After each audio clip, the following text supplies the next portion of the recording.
This week in baseball makes some news of its own. Flash. Eric Soderholm shows Chicago fans that his comeback is a roaring success.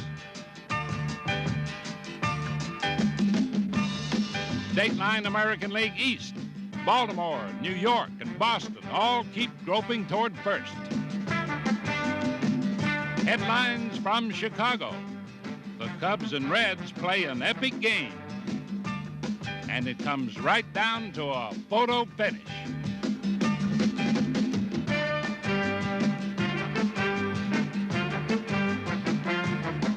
And the White Sox find home a mighty nice place to visit. Here's the scoop.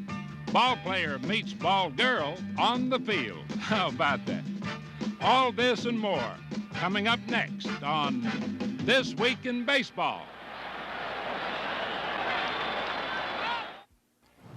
These days, Chicago fans are looking up to a new monument, the Big Bat, symbolic of the Windy City's most exciting summer of baseball.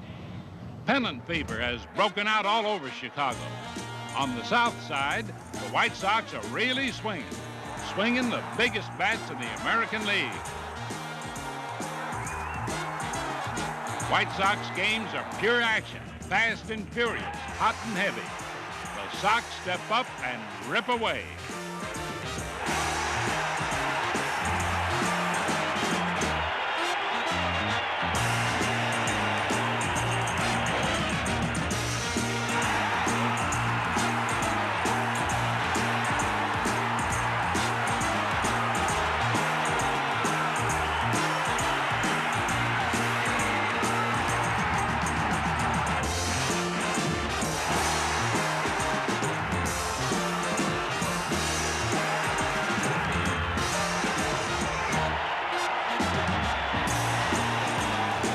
This week, Kansas City came to Comiskey Park hoping to gain ground in their divisional race with first-place Chicago.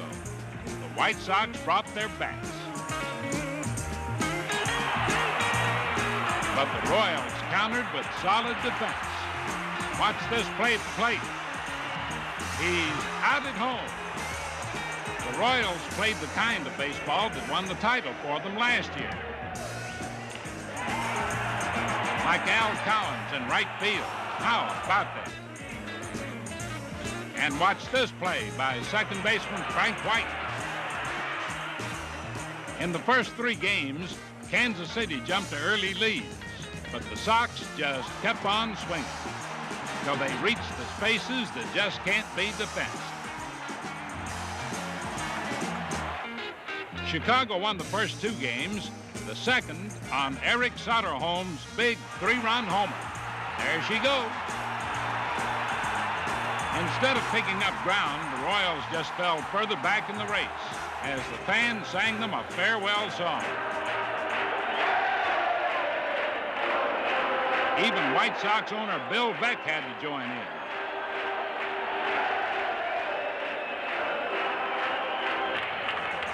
The next day, the fans packed the house again. And once again, the Royals played tough. With the score tied 2-2 in the 10th inning, Cookie Rojas at bat.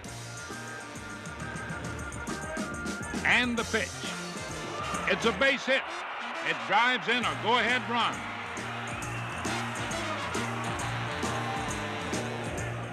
And then Al Collins digs in, and he delivers to drive in another run.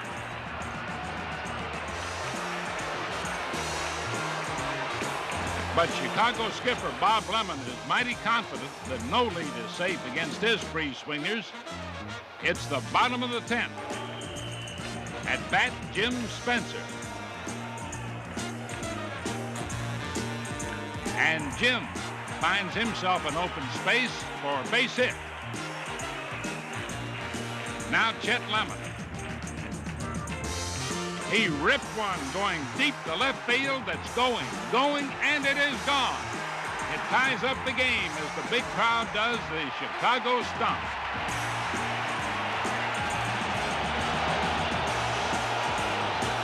And the Sox aren't through yet. After 2 more hits, Ralph Garr, the batter, Steve Mingori delivers, And so does Gar. Base hit. Eric Soderholm scampers home with a winning run. The swinging Sox took 3 out of 4 from KC, hiking their lead to 5.5 games as pennant fever continues to rise high in Chicago. And the big bat is the big weapon on the north side, too, where Chicago's Cubs are fighting for their first pennant since 1945. This week, Wrigley Field fans were treated to an unforgettable slugfest against the Big Red Machine of Cincinnati. The game was a bizarre epic from start to finish. In fact, it was started by a reliever, Dale Murray, and finished by a starter, Rick Reuschel.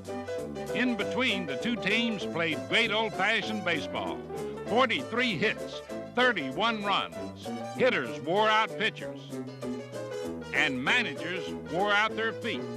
Balls fell just everywhere, and so did fielders. The managers just kept on walking. The game was a show of power. It's gone. Herman Franks doesn't dare to let go of that lineup card. Can you imagine 11 home runs? And that ties a big league record. Add to that 7 stolen bases.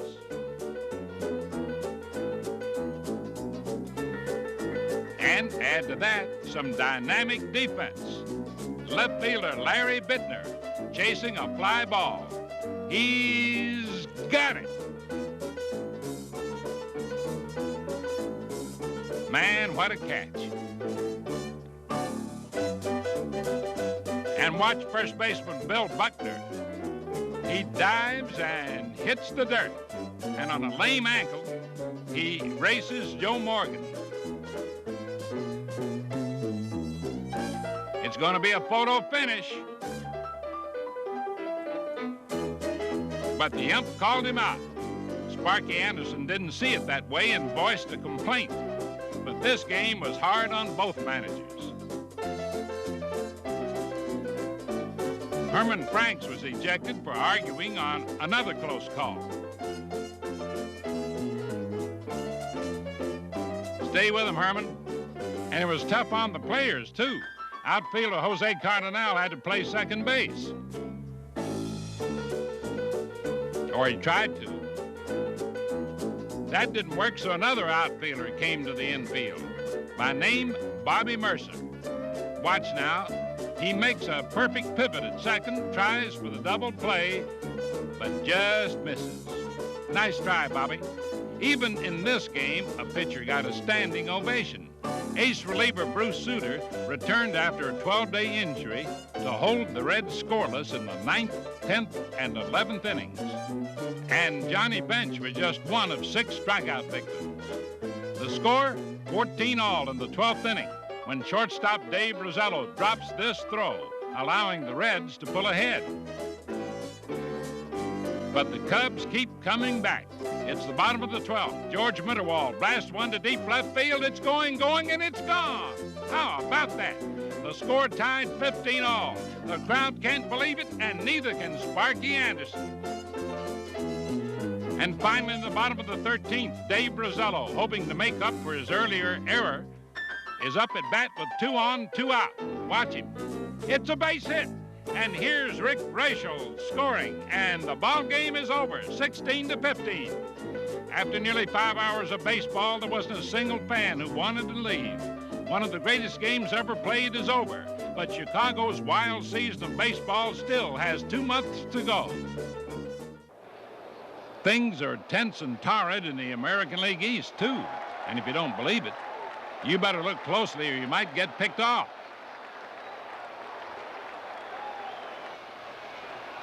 Jim Palmer on the mound. And you know, no one figured the Baltimore Orioles to be in the running, but they've been making a surprise move on the Red Sox and Yankees. At the All-Star game, switch-hitting outfielder Ken Singleton talked about the Orioles. Well, I looked in the paper this morning. The Orioles are still #1 here at the All-Star break, and if we can keep it up for the rest of the season, I'm sure the people of Baltimore and the fans of Baltimore will be very happy. I know we've surprised a lot of people this year, but I think they're getting to realize that we have a pretty good ball club and we're going to have to be contended with for the rest of the season. Singleton has developed into one of the game's top hitters, which shouldn't surprise anyone, but the Yankees were stunned by this long drive. Into the center field bleachers, a feat last accomplished by Mickey Mantle 13 years ago. Boston and New York can't afford to fall too far behind. The pressure's on them. Well, I think that all the pressure's been put on Boston and New York, and there's no pressure been put on the Orioles. Nobody picked us for anything. And we just go out there and play the best we can. We're Earl Weaver's misfits. And we're the no-names, but we're doing the job. After losing 3 big stars, manager Earl Weaver unveiled some new names, including 7 rookies who've helped a lot. One, 21-year-old Eddie Murray. He started switch hitting a year ago. Man, has he learned fast. He has power. He can hit in the clutch. Already, Murray is a Yankee killer. The most recent addition to Weaver's cast of misfits is the Phantom, former Yankee center fielder Elliot Maddox. After missing virtually 2 years of action with a bad knee, the Phantom has come back to haunt the Yankees. In a recent visit to New York, Baltimore came close to really setting the Bombers back in the race. The Orioles held a 4-2 lead going into the 9th inning of the first game, and with 2 out, Cliff Johnson at the plate, he smashes one to deep right, and there it goes, a game-tying 2-run home run. Johnson may not be a big name, but he's had some mighty big home runs to keep the Yankees motoring. And so has a guy by the name of Reggie Jackson. It's the 10th inning. He belts one going to deep right field, and it's out of here to win the ball game. So what's in the name? The Yankees took 2 of 3 from the Birds, so maybe a team can win a pennant with a few big names.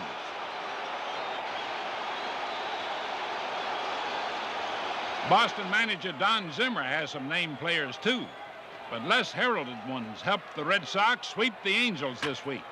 A fly ball down the line, Rick Miller racing for it, and he's got it. A quick throw to first, it's a double play. That helped, and so did this. It's the 10th inning. Bernie Carbo at bat. He's got a lot of power, and he proves it. A long drive going to deep left center, and he really parks it. All this action put the Red Sox slightly ahead in this nip-and-tuck dogfight. So no names, big names. I don't know who's going to win it, Ken. Well, you know, we won the first half. I just hope we can win the second. Okay? In Atlanta, slugging outfielder Jeff Burroughs enjoyed quite a first half for the Braves, and he shows no signs of slowing down. Batting against the Pirates, he blasted 3 homers this week, keeping him up among the leaders. Burroughs has proved to be a mighty valuable acquisition for Atlanta, but lately attention has focused on a veteran of many Brave campaigns who's back on target again. Talking about pitcher Phil Niekro. Niekro throws an elusive knuckleball, and no glove seems big enough to catch it. That one could stop watermelons, but not always the fluttering knuckler. See?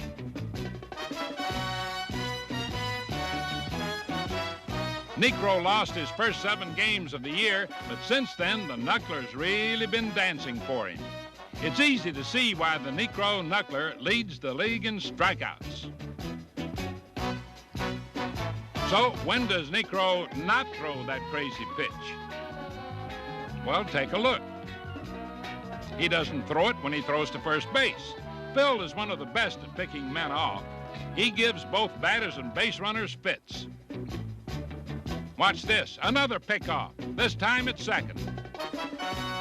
With Niekro on the mound, Atlanta hitters like Jerry Royster just swung away at normal pitches and stopped a Pittsburgh 8-game winning streak.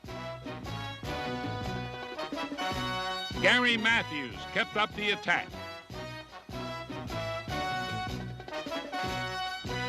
But it was really Mr. Niekro who made the Bucks knuckle under. Strike 3 to end the game, but the ball's dropped. The catcher throws to first to get him, but catchers, like hitters and runners, will tell you it isn't easy when Phil Niekro's on the mound.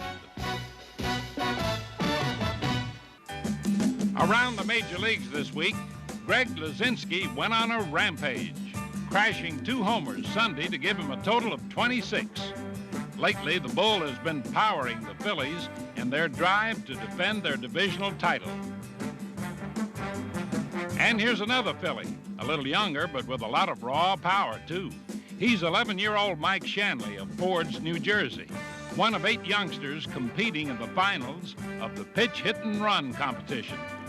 10-year-old Jeff Barton of Linfield, Massachusetts, tries his stroke. And here's Chris McEwen of Crownsville, Maryland, streaking around the bases. Watch him go. Over 100,000 boys and girls, ages 9 to 12, competed in the first year of Pitch, Hit, and Run, Major League Baseball's official youth program, sponsored by the Tom McCann Shoe Company, in association with the NRPA, the National Recreation and Park Association, and the President's Council on Physical Fitness and Sports. And look at 9-year-old Shane Dutton of Sugar Land, Texas, showing his speed. Go, boy, go, the Sugar Land Express. The various levels of competition were conducted by the NRPA, the National Recreation and Park Association, through its constituency of professional recreation directors throughout the country. Watch this pinpoint control in the pitching events, right down the pipe and in the net. The 8 finalists, all winners in their own right, and their parents were guests of baseball and Tom McCann at the All-Star game at Yankee Stadium for the showdown phase of the competition. Monty Irvin of the Commissioner's Office announces the winners to 56,000 fans in the park and millions more at home watching the telecast. Monty Irvin. Before we meet the winners, I'd like to introduce baseball's partner in Pitch, Hit, and Run. Joining Monty are those who helped make it happen: Dick Netter, Tom McCann, John Davis, NRPA, and Casey Conrad, President's Council on Physical Fitness and Sports. The winners, 9-year-old Chris Schaefer of Evansville, Indiana, 10-year-old Hart Dykes of Bay City, Texas, 11-year-old Dan Drain of Columbia, Mississippi, and 12-year-old Scott Selner of Rancho Cordova, California. Congratulations to all who took part in Pitch, Hit, and Run. It was fun for everyone, and more of the same can be expected in 1978. Now let's get back to the grown-up ball players. And of course, I'm talking about the major leaguers. These days, they've been appearing on a weekly television show called This Week in Baseball. Now, you can watch it at home on TV or maybe on your scoreboard at the ballpark. But let me tell you something. Even the ball players, when they're taking fielding practice, they have to stop every once in a while and look up at the scoreboard where the show is being shown. Hey, watch the ball, not the show. Look, he's still looking. What he doesn't know is that next time he looks up, he'll be on the show. Sometimes you get the spotlight when you least want it. A pop-up foul. Who's got it? Ball player or ball girl? Or did the ball player get the ball girl? Well, his smile tells you the story. Like we said, there's no telling who or what might get the spotlight. Now, where did that foul ball go? Somebody must have it. Well, now, that's just ridiculous. The scoreboard got it. How about that? Well, it seems that scoreboards have feelings, too. And getting back to some real action, Jay Johnstone learns the hard way that failure is a stepping stone to success. Here he tries for the man at third. Too late. And the throw to second on the wild side. But getting back to Johnstone, he tries again at the plate. And this is more like it. But it sure is a hard way to get an out.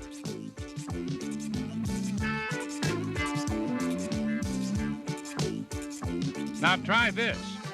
Carlton Fisk grounds to second. George Order scoops the ball, shovels to first. Fisk skids face first, and it's a hard way to be out. More tough outs. Bobby Bonds races full throttle. Watch him go now. How about that? That really took artistry. And this took speed and guts. Lee Mazzilli races back toward the wall, keeps going, and makes the catch. Plays like that deserve a lot of credit. But this week's Gillette Special goes to Eric Soderholm of the White Sox, whose 3-run blast was the big blow that stunned the Royals this week, making White Sox pennant hopes look more than ever like a dream coming true. After missing all of last year with a leg injury, Soderholm signed as an unpublicized free agent with the Sox and has proved to be some kind of bargain. He got 5 homers in 9 days to keep the Sox on a spree. Congratulations to Soderholm and the fans of Chicago for having a rip-roaring time, their best baseball time since 1959. Goodbye, everybody. See you next week.